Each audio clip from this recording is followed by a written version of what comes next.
Salam, salam la famille Outsider, on se retrouve encore une fois avec Willou. Willou, comment tu vas? Écoute, la grande forme, on vient de tourner la Draft Ligue 1, je crois qu'on a fait deux équipes assez jolies, compétitives. Et non, je suis prêt pour représenter mon client, si j'ai bien compris.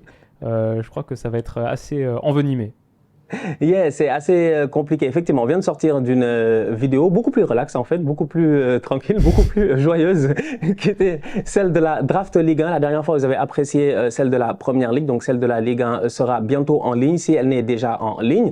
Cependant, aujourd'hui, on va parler d'un autre sujet, le sujet qui est en ce moment d'actualité. Et je me suis dit, tiens, ce serait intéressant de s'amuser à vraiment essayer de défendre au maximum, je dis bien, de nos capacités, les intérêts des uns ou des autres. Et donc aujourd'hui, on va parler de Kylian Mbappé contre le Paris Saint-Germain, parce qu'il semble qu'en fait, en ce moment, c'est ce qui se passe. Donc on s'est amusé à se dire pourquoi est-ce qu'on ferait pas un procès. J'ai même envie de dire, au-delà même d'un procès, parce qu'il n'y a pas vraiment d'acte, j'ai envie de dire, criminel jusqu'à présent ou quoi que ce soit, mais j'ai envie de dire un peu même une médiation, en fait, tu vois. Genre une genre de médiation où il y a des avocats qui sont là, des gens qui sont là, en tout cas, pour défendre leurs clients. Willou va défendre Kylian dans ce sujet-là. Moi, je vais essayer de défendre le Paris Saint-Germain. Il se pourrait que je fasse preuve de temps en temps de mauvaise foi, vous savez, dans le milieu du droit. J'ai hâte de voir ça. Hein. Vous se pourrez faire que je fasse preuve de mauvaise foi, vous savez. Donc du coup, on peut essayer de s'en sortir de temps en temps quand on est dans le coin ou dans les cordes. Mais bref, ça va être intéressant. Donc du coup, si on devait poser le débat aujourd'hui, je pense que c'est assez simple. Vous tous, vous êtes au fait normalement du sujet. Kylian Mbappé a un contrat qui expire en 2024. Il a une option qu'il peut lever le 31 juillet et cette option-là l'amènerait jusqu'en 2025. S'il ne lève pas cette option-là et qu'il reste au Paris Saint-Germain, il peut partir l'été prochain gratuitement où il veut. S'il lève cette option-là ou qu'il ne la lève pas, en ce moment, le Paris Saint-Germain est rendu à un point où ils veulent vendre Kylian Mbappé parce qu'ils n'ont pas envie de perdre. Ils ont envie de renflouer les caisses, de mettre de l'argent pour le futur et tout. Donc, Mbappé n'est pas appelé en pré-saison. C'est quand même assez spécial. Aujourd'hui, on va le dire comme ça. Et la vérité, c'est de savoir en fait c'est qui a tort un tout petit peu. Ou est-ce que quelqu'un a tort dans cette histoire-là? Donc, j'en suis là et aujourd'hui, j'ai envie de laisser la parole à Willou, qui a son client qui est au loft. En fait, c'est un peu dommage, franchement. Il est au loft, là. Il est en train de signer des autographes. On le voit sortir et tout. Il est au loft. Il se permet de faire des blagues maintenant sur Twitter ou sur X. Je sais pas comment ça s'appelle de nos jours. Il est là-bas en train de faire des blagues à répondre à Giannis, effectivement. Donc, c'est quoi la position, en fait, des Mbappé en ce moment? Ouais, bah écoutez, la position de mon client, elle est assez claire. Il a signé un contrat. Il entend honorer son contrat jusqu'au bout. Je vous souhaite beaucoup de courage pour aller devant les tribunaux et faire invalider ce qui était un contrat signé en bonne et due forme pour 2024, avec une année supplémentaire jusqu'en 2025, mais qui est entièrement la prérogative de mon client Kylian Mbappé. Voilà, il est sous contrat, mais jusqu'à ce qu'il ne l'ait plus. C'est à lui d'actionner ce droit comme bon lui semble. Je crois qu'il a été un élément très performant du Paris Saint-Germain, c'est assez peu de le dire. 4 ou 5 fois meilleur buteur de Ligue 1, 5 ou 6 fois même. 3 ou 4 fois élu meilleur joueur du championnat. Le joueur français le plus important. Encore une fois, la saison dernière en Ligue des Champions, il a été à la hauteur. Il a marqué 7 buts en Ligue des Champions en 2022-2023, même en ratant le match aller contre le Bayern à cause d'une blessure, même en rentrant quelques minutes à la fin et en déverrouillant quasiment la partie.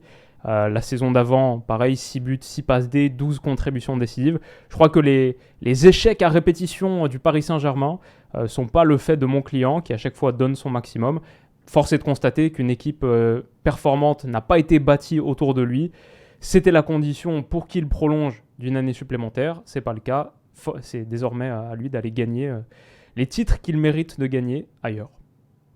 C'est là où ça devient intéressant parce que tu vois, moi, normalement, je suis censé défendre le Paris Saint-Germain. Maintenant, moi, je m'assois, je suis en cours là en ce moment, je suis en sueur. Je suis en sueur en fait parce que déjà, j'ai pas envie d'arriver en cours. C'est pour ça que tout à l'heure, je te parlais de médiation. Parce que la vérité, c'est que en Stan, fait. il a été très gentil, il m'a laissé choisir qui je défendais. C'est ça. C'est pour ça que je dis aujourd'hui, la vérité, c'est que moi, si j'étais avocat du Paris Saint-Germain, la première chose que je dirais à mon client, en fait, c'est de leur dire, il faut qu'on aille en médiation. Faut pas qu'on aille en cours. Faut pas qu'on aille dans les hautes instances, en fait, dans ce cas-là, parce que dans tous les cas de figure, il y a un contrat. Donc du coup, à la minute où les deux entités sont liées par ce contrat-là, c'est ce qui est écrit noir sur blanc qui prévaut devant la loi. Toute autre chose, c'est ce que peut-être les Américains vont dire du hearsay en fait. Donc on l'a entendu, tu me l'as dit, je te l'ai dit, etc. Téléphone arabe, machin, tout ça, ça ne compte pas. Donc t'en arrives à ce point-là et moi j'ai envie de dire à mon client aujourd'hui qu'il faut qu'on discute avec le concerné. Il faut discuter avec Kylian Mbappé. Parce que pourquoi?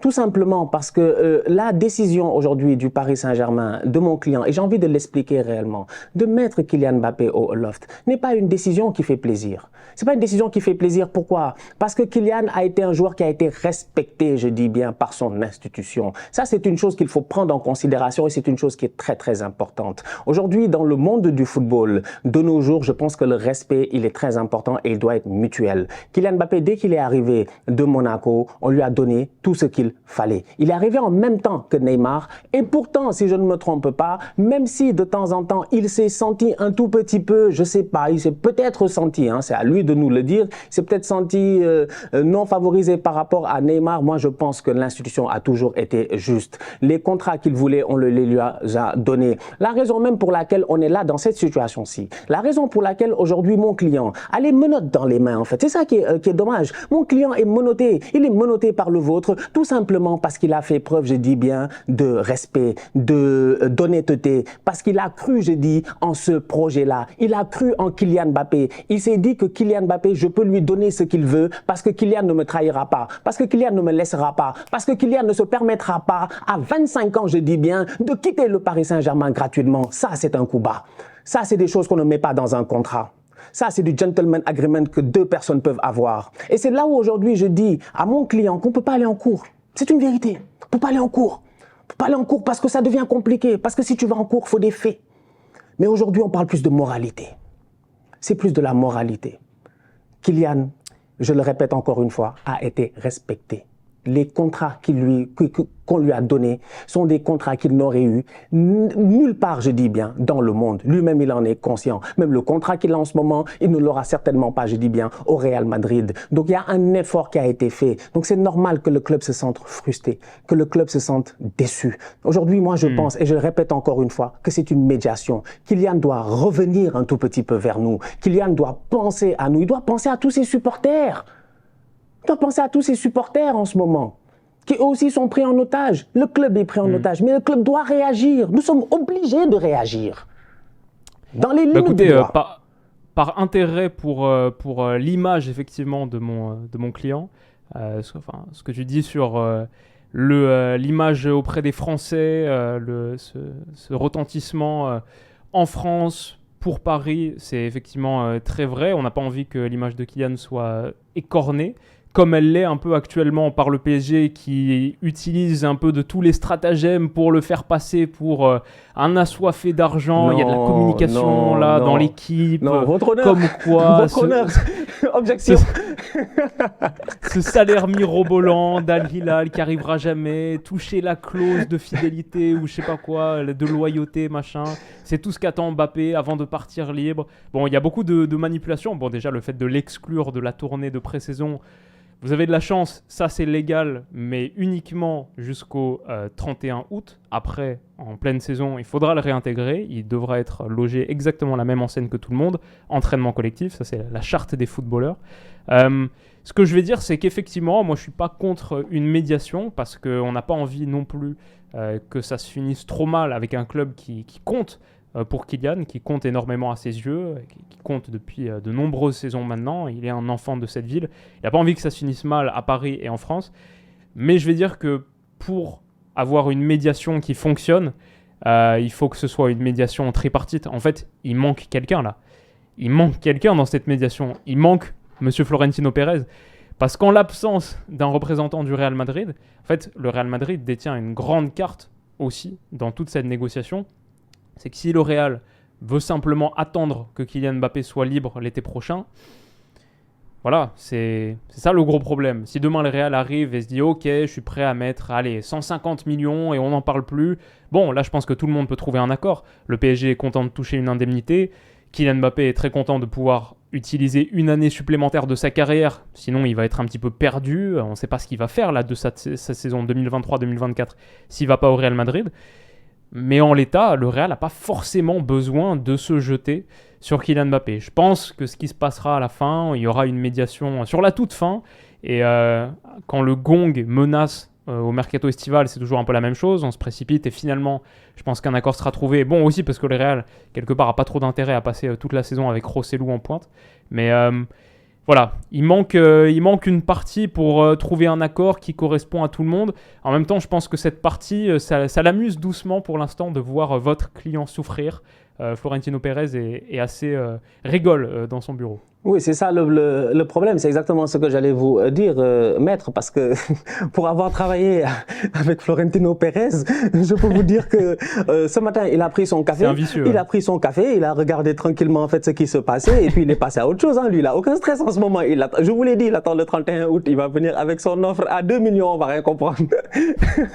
Mais en tout cas, effectivement, vous avez parfaitement raison, c'est vrai. Dans cette médiation-là, il y a un troisième parti qui est, il y a une troisième partie qui est très importante parce que en ce moment, c'est possiblement la seule offre qui soit là pour Kylian. Cependant, ça ne change en rien sur le fait que nous, en tant que Paris Saint-Germain, on peut pas contrôler en fait ce que va faire le Real Madrid. On peut pas contrôler en fait les décisions que vont prendre le Real Madrid. Le Real Madrid pourrait la saison prochaine décider peut-être d'aller sur Haaland, de se battre pour Alvarez, qui sait en fait, de se dire que dans ce 4-4 de losange de Ancelotti, c'est un différent type d'attaquant qu'il lui faut. Tout est possible aujourd'hui en fait au niveau du Real pour le futur. Donc nous on peut pas gérer ça. On sait pas en fait réellement ce qu'ils sont en train de penser. Ce que nous on peut gérer, c'est le deal qu'on a eu, j'ai dit, avec Kylian Mbappé. Ce que nous on peut gérer, c'est le fait qu'il a signé un contrat, qu'il est venu, qu'il a accepté de porter le maillot 2025. On savait tous ce jour-là quand même la discussion qu'il y a eu en offline. Il y a plein de discussions qui se passent en offline dans un bureau fermé. C'est pas tout le monde, je dis bien, qui est informé. Kylian savait. Kylian n'est pas un fou. Il a signé 2024. Il savait qu'il y avait option 2025. Il savait qu'on lui a donné le maillot. C'était marqué 2025. Il n'avait qu'à se plaindre. Il n'avait qu'à se plaindre. Votre client ne l'a pas fait. Donc quand vous me parlez de... permettez-moi quand même de ne pas être d'accord par rapport à cet aspect de manipulation avant de vous laisser la parole. Si je puis me permettre, je pense que mon client était en bonne foi quand il a signé cet accord avec une année supplémentaire en option. Je pense que le deal implicite qu'il y avait derrière cette année en option, c'était qu'elle serait activée, cette option joueur serait activée, si le Paris Saint-Germain montrait qu'il était un club et une institution capable de bâtir un collectif performant autour de Kylian Mbappé. Or, qu'est-ce qui s'est passé ? On a une équipe qui s'est lamentablement échoué en huitième de finale contre un Bayern assez faible finalement et qui était très très loin de l'objectif assuré de se rapprocher du sommet. Mon client Kylian Mbappé, il a joué une finale de Ligue des Champions avec le Paris Saint-Germain. Il ambitionnait d'en jouer une deuxième cette saison. L'équipe en était tellement loin et je crois que le mercato actuel du PSG n'est pas forcément aussi de tendance à rassurer mon client. Je crois qu'il y a des problèmes structurels plus profonds. Le voir, pour lui, perdre son ami Léo Messi, ça a été quelque chose de très difficile et je pense que sa confiance en le projet de Luis Campos a baissé au point où cette option n'est plus activable dans son esprit. Sa confiance a baissé. 2025, c'est ce qu'il nous avait dit, c'est ce qu'il a tenu, je dis bien. Mais ce mercato-là, quand même, ne me dites pas que le Paris Saint-Germain n'a pas essayé de faire ce qu'ils peuvent.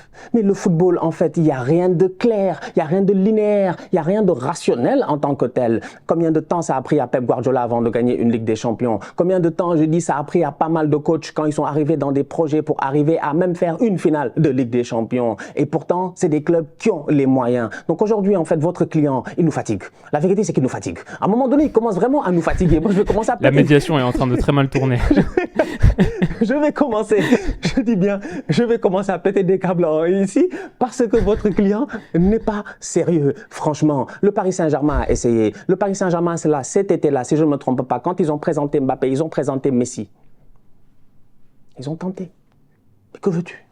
C'est Léo Messi. Léo Messi ne t'assure pas de gagner une Ligue des Champions. Kylian Mbappé lui-même, il le sait.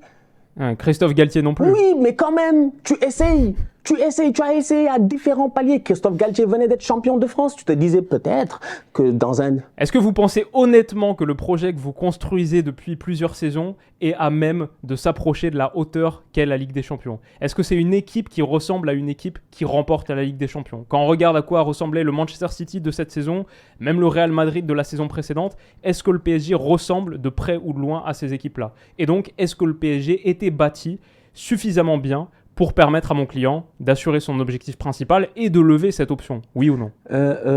Vous savez, je ne suis pas coach.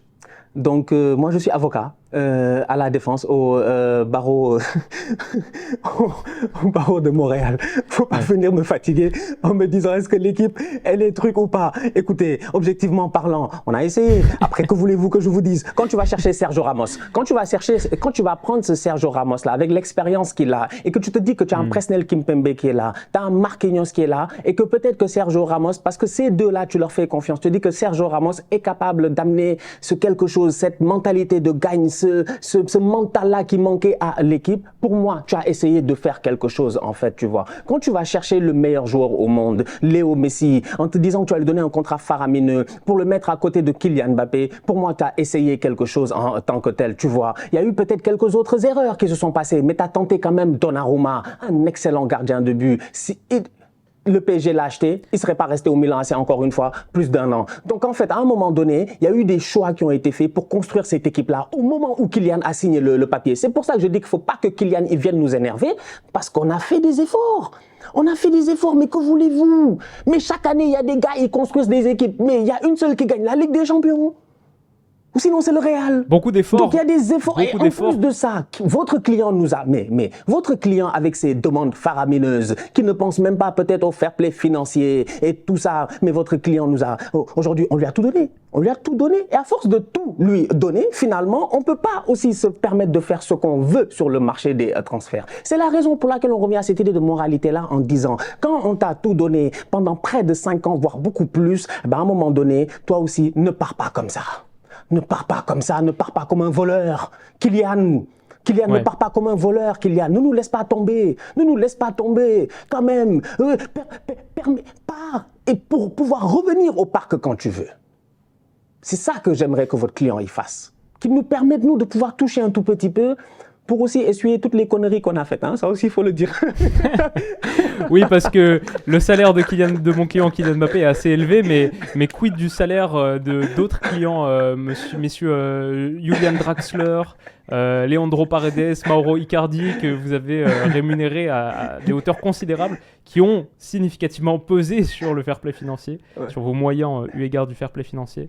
Bon, peut-être qu'elle est là aussi la question. Ce que je dirais pour conclure mon argument final, effectivement, je pense que c'est difficile de remettre en cause votre volonté de remporter la Ligue des Champions. Vous avez essayé, comme vous le dites si bien, effectivement, vous avez essayé, vous avez tenté, je dirais, tout un tas de choses. Des projets assez variés, Sergio Ramos, Léo Messi, le projet des stars, quelques joueurs plus intéressants, plus prometteurs avec plus de potentiel, Hakimi, Nuno Mendes, Donnarumma, etc. Il y a plusieurs choses qui ont été tentées. Le résultat, c'est que ça fait 2 saisons consécutives que votre club échoue en 8e de finale de Ligue des Champions. Visiblement, aucun de ces projets-là ne fonctionne. Visiblement, il y a quelque chose de plus problématique qui est une structure dysfonctionnelle. Visiblement, monsieur Nasser Al-Khelaifi n'est pas l'homme de la situation.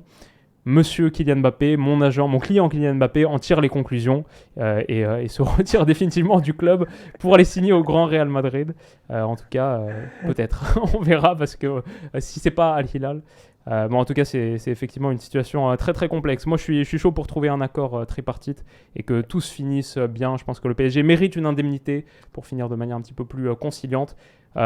Si ça permet à Mbappé de jouer dans un club là où il a envie de jouer et que ça se finisse un peu bien, je pense que c'est une bonne chose. Même si je dois dire maintenant, hors rôle d'avocat, perso, dans mon monde idéal, Mbappé, il reste encore 10 ans au Paris Saint-Germain et il remporte les premières Ligues des Champions de l'histoire du club. Et c'est des Ligues des Champions qui comptent beaucoup plus dans son héritage, dans sa legacy, que celles qui pourraient gagner. Non, je suis tout à fait d'accord avec toi. Hein. Tu vois, moi, effectivement, on va laisser les jurés, les gens dans les commentaires nous dire un tout petit peu de quel côté ou s'ils devaient décider.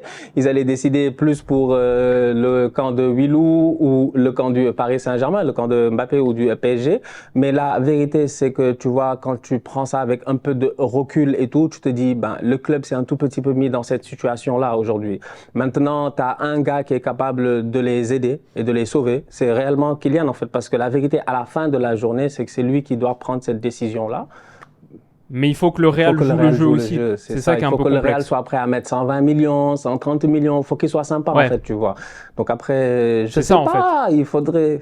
Et le Real, je crois qu'ils n'ont pas envie de rendre trop de services au PSG. Donc, c'est ça la complexité. Parce que moi, je suis d'accord. Et là, je me suis fait le défenseur de Kylian Mbappé parce qu'il fallait choisir un camp. Pour moi, les deux parties sont grave fautives. Et il y a vraiment un problème des deux côtés. C'est sûr qu'idéalement, il faudrait que le PSG tire une belle indemnité de ça. Parce qu'un joueur comme Kylian Mbappé, il ne peut pas partir pour même moins de 100 millions. En vrai, c'est un fiasco. Enfin, c'est horrible. Et je pense effectivement que niveau fair play financier, ça plombe vraiment le club.